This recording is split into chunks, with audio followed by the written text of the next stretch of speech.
Mesdames, messieurs, bienvenue dans la télé-réalité de la cétose, où aujourd'hui on va aborder le sujet préféré des gens qui font un régime cétogène. On va aborder le sujet du gras, des types de matières grasses, qu'est-ce qu'on peut consommer, qu'est-ce qu'on ne peut pas consommer en régime cétogène et combien.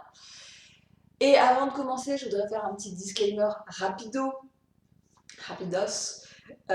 pour vous dire que ce que je vais dire aujourd'hui s'applique uniquement dans le cadre d'un régime cétogène ou d'un régime très faible en glucides, puisque dans ce genre de contexte, le métabolisme des graisses est très différent. Donc du coup, les règles sont différentes. Les règles sur les graisses saturées, les règles sur les huiles végétales, etc. ne sont pas les mêmes dans ce type de contexte. Donc toi, le voyageur des internets qui tombe sur mes vidéos, qui meurt d'envie de me dire que je fais de la merde, que je mange trop de beurre, que je vais avoir des boutons, que je vais me boucher les artères, parce que c'est votre passion de faire ça, eh bien, renseigne-toi un tant soit peu sur le métabolisme des graisses dans le contexte des régimes faibles en glucides, et ensuite tu reviens poster des commentaires méchants, ou pas.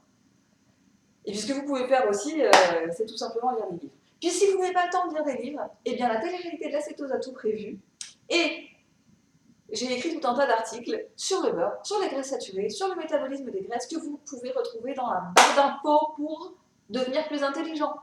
Et on y va pour mes matières grasses préférées en régime cétogène, que je vous ai toutes mises là et que j'ai classées par ordre de mes préférées, celles que je consomme le plus en ordre décroissant. Et la première, évidemment, c'est le beurre. J'adore le beurre, j'ai déjà fait une vidéo là-dessus. C'est une graisse saturée, c'est une graisse animale. Elle est certes issue des produits laitiers, mais vous pouvez en consommer parce que le beurre ne contient presque plus de caséine. Donc du coup, c'est pas problématique. Si vous voulez le chauffer, vous pouvez aussi utiliser la version du beurre clarifié qui s'appelle le ghee, qui est un peu moins bonne, un peu plus chère, mais qui du coup peut se chauffer sans problème.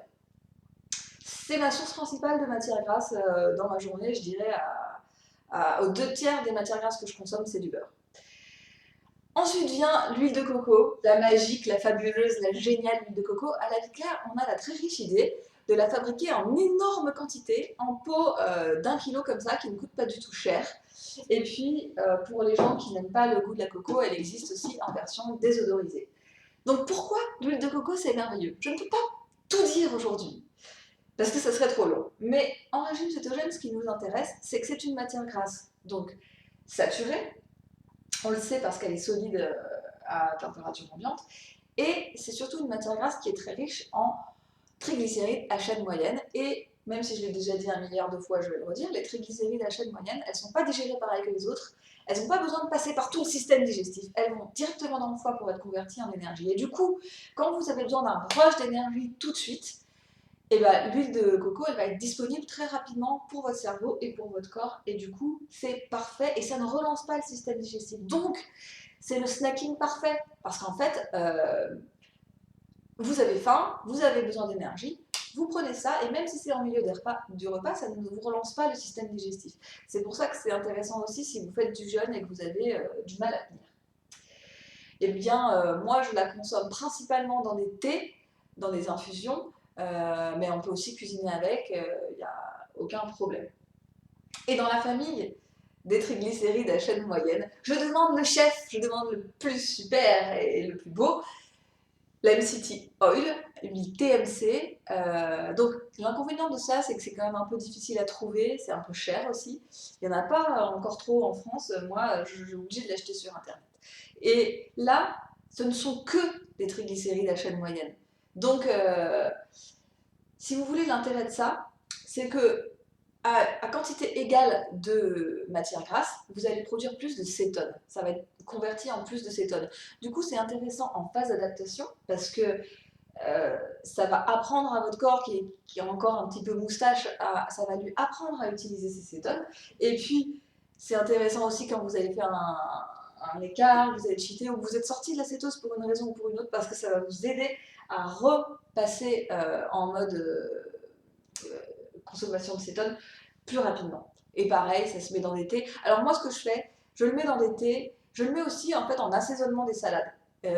Parce qu'en fait, comme j'aime pas vraiment le goût de l'huile d'olive et que ça c'est très neutre, pour moi c'est parfait dans les salades.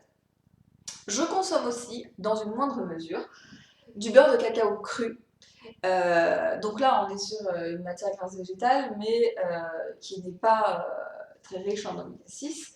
Et puis, alors, l'avantage de ça, c'est juste que c'est délicieux et que c'est assez équilibré en composition d'acides gras. Bon, après, c'est quand même extrêmement onéreux, moi je trouve, et ça reste quelque chose du coup que j'utilise de façon exceptionnelle, que j'ai très envie d'un thé qui soit bon. Donc des fois, je me fais un super rooibos dans l'après-midi avec du beurre de cacao et du beurre, et j'ai l'impression d'avoir le meilleur cheat meal du monde. Non, j'exagère quand même. Voilà. Ensuite vient l'huile d'olive que finalement moi je consomme que de manière exceptionnelle. Mais c'est parce que je n'aime pas ça. Si je vais dans un restaurant en assaisonnement, je vais demander de l'huile d'olive. Mais en régime cétogène, on peut quand même en consommer plus que ça, hein. On peut en consommer pas mal parce que c'est très riche en oméga 9 et c'est faible en oméga 6. Donc il n'y a pas de souci avec l'huile d'olive. Il n'y a pas de souci non plus avec l'avocat, la macadamia et le lin, parce que c'est des huiles qui sont très faibles en oméga 6 et pour le lin assez riche en oméga 3. Le lin, c'est un peu sujet à la controverse, mais comme je ne suis pas encore fixée sur la question, je me l'autorise encore.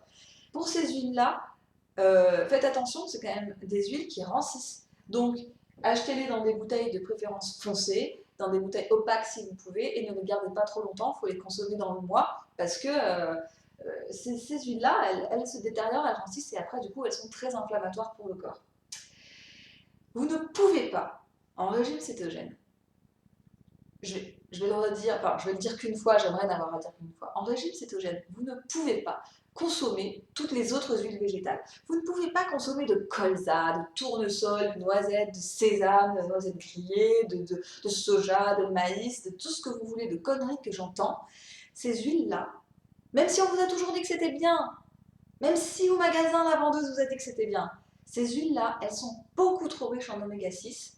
Ça va déséquilibrer la balance oméga 3, oméga 6 qui est déjà trop déséquilibrée. En plus, en régime cétogène, vous consommez des milliards de matières grasses. Donc en fait, ça va encore plus se déséquilibrer et ça risque d'être très inflammatoire sur le long terme. C'est pas grave de consommer de l'huile de sésame une journée, mais c'est pas une huile que vous devez avoir dans votre quotidien. Je le répète, c'est inflammatoire. Et puisqu'on est sur le sujet de la balance oméga 3, oméga 6, et bah, moi je consomme pour rééquilibrer la balance en faveur des oméga 3, je me supplémente en oméga 3 de poisson. Si vous voulez en acheter, vous devez vérifier qu'il y a écrit sur la boîte EPA, DHA, parce que c'est ces acides gras-là qui nous intéressent. Moi, j'en consomme 2 à 3 grammes tous les matins, quasiment. Pas en permanence, mais régulièrement. Et en plus, j'ai l'impression que ça me fait du bien. Je gère mieux mon stress, je gère mieux mon calme. Voilà.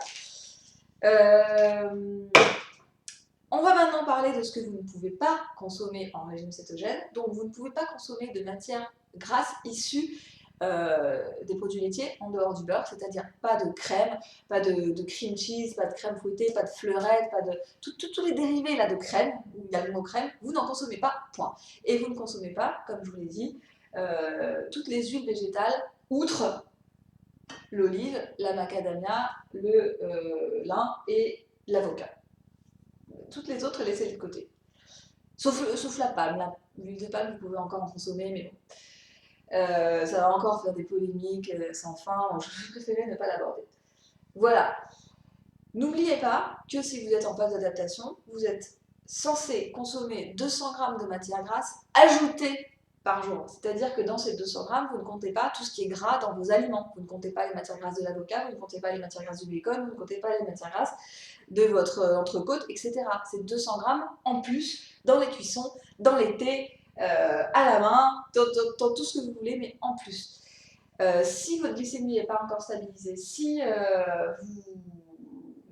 vos cétones ne sont pas encore stabilisées, si vous êtes encore en keto flu ou que sais-je encore, ne diminuez surtout pas les matières grasses.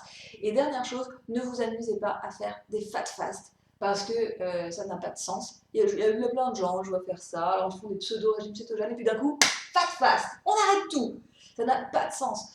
Vous allez stresser les glandes surrénales, vous allez stresser la thyroïde, vous allez stresser tout le monde et puis en plus, vous faites un régime cétogène parce que vous pensez que la matière grasse, c'est votre carburant. Donc, pourquoi arrêter d'en manger d'un coup? Pour puiser dans vos graisses?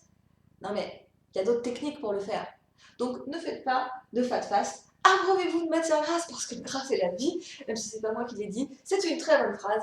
Et à très bientôt dans la télé-réalité de la cétose.